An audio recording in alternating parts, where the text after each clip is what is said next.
Assalamualaikum warahmatullahi wabarakatuh. Halo teman-teman semua, kembali lagi bersama saya Sinta Mawati. Nah, di sini kita akan membahas kedua, yaitu tentang upload router OS. Nah, di kedua ini ada beberapa materi. Nah, materi yang pertama yaitu router OS dan circuit board, yang kedua router fitur, yang ketiga router OS board name, yang keempat router board tipe, dan yang terakhir atau yang kelima yaitu arsitektur router board. Nah, kita masuk ke materi yang pertama yaitu router OS. Nah, di sini kita perlu tahu bahwa microchip ada yang router OS dan juga router board. Yang mana router board lebih mengarah ke perangkat fisik, sedangkan router OS lebih mengarah ke software OS.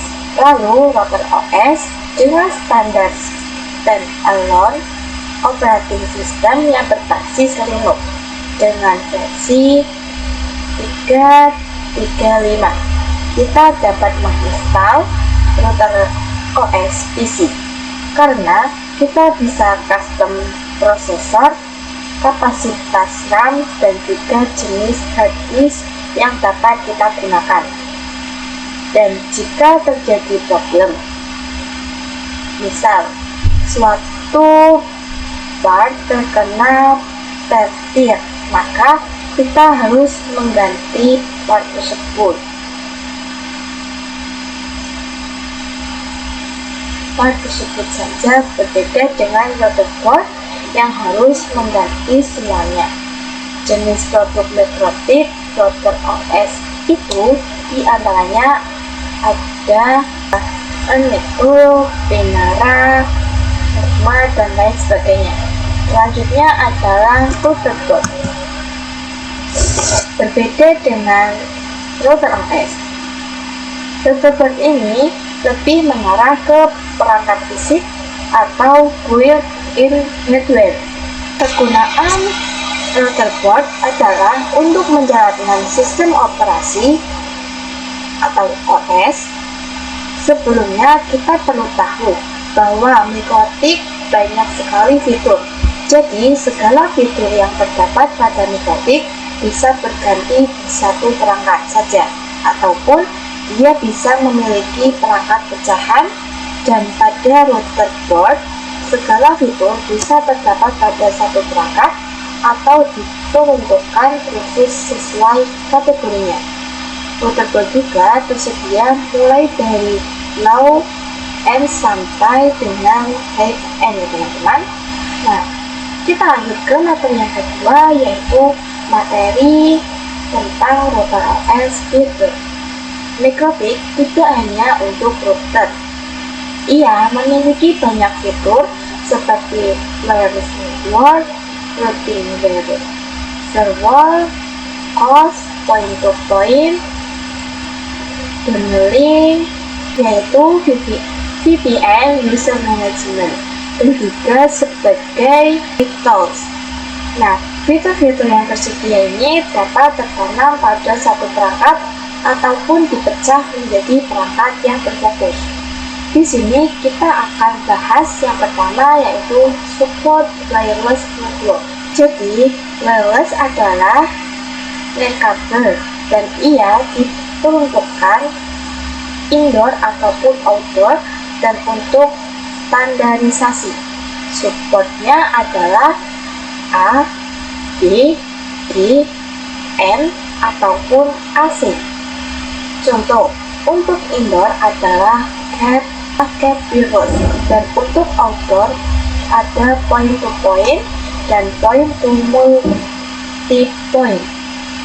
Yang kedua adalah routing. Perlu diketahui bahwa routing ada dua, yaitu static routing dan dynamic routing. Dan ini support untuk IPv4 dan IPv6.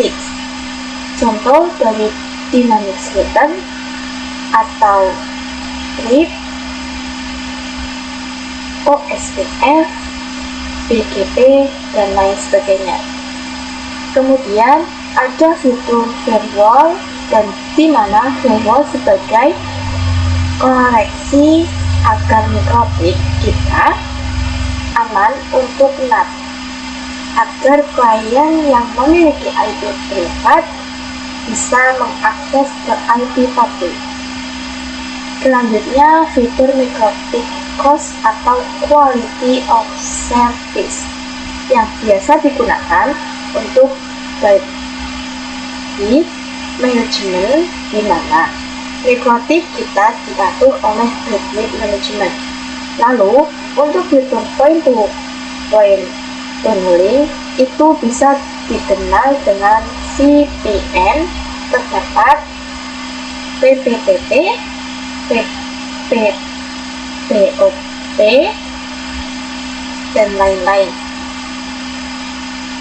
yang digunakan untuk remote server dan jarak jauh. Kemudian ada user management, misalnya DHCP akan mendapatkan IP address secara otomatis. Lalu ada log, salah satu contohnya adalah seperti ROC dan hotspot. Misal kita menggunakan fitur hotspot dan ada klien yang connect, kita akan berikan total autentifikasi dan juga ada radius yang digunakan untuk user manager, dan yang terakhir adalah tools. Jadi mikrotik kita bisa digunakan untuk VAD, George, Nextbeam, dan MRTG. Nah, materi yang selanjutnya itu ada router OS name dan router tipe ya teman-teman. Nah, untuk pengategorian nama pada mikrotik itu terbagi menjadi 3. Ada yang berdasarkan simbol nama, kata, dan juga exceptional naming. Dapat kita lihat di sini terdapat RB951, yang mana RB berarti router port, angka pertama atau 9 adalah free atau kelas routing, kelas router. Angka kedua adalah jumlah slot Ethernet, dan angka ketiga merupakan jumlah slot wirelessnya. Contoh, untuk yang disimpulkan dengan kata adalah Omnitic, Group, SXT, LHG, Giantix, CHAP, WAP, HAP, dan HEX ya teman-teman. Untuk yang disimpulkan dengan expressional naming adalah nama yang disederhanakan dan disesuaikan dengan tahun pengembang, dan biasanya Ethernet portnya lebih dari 9. Nah, selanjutnya adalah pengkategorian tipe. Dapat teman-teman perhatikan pada pertama adalah sama dengan simbol dengan nama, yakni RB adalah router port. Angka pertama adalah seri. Angka kedua untuk Ethernet, dan angka ketiga untuk wireless. Setelahnya adalah UI, yaitu fiturnya port. Kemudian ada strip 2 yang merupakan fitur wireless. 2 yang terakhir adalah jenis casing, karena di sini adalah strip rigid, berarti ia jenis power atau vertikal ya teman-teman. Nah, selanjutnya adalah arsitektur router port. Untuk mikrotik, ia memiliki arsitektur MIPS, TCP, ARM, X8M, MIPSMP, MMIPS. Jadi, arsitektur router port dibedakan berdasarkan jenis dan kinerja prosesor software atau OS.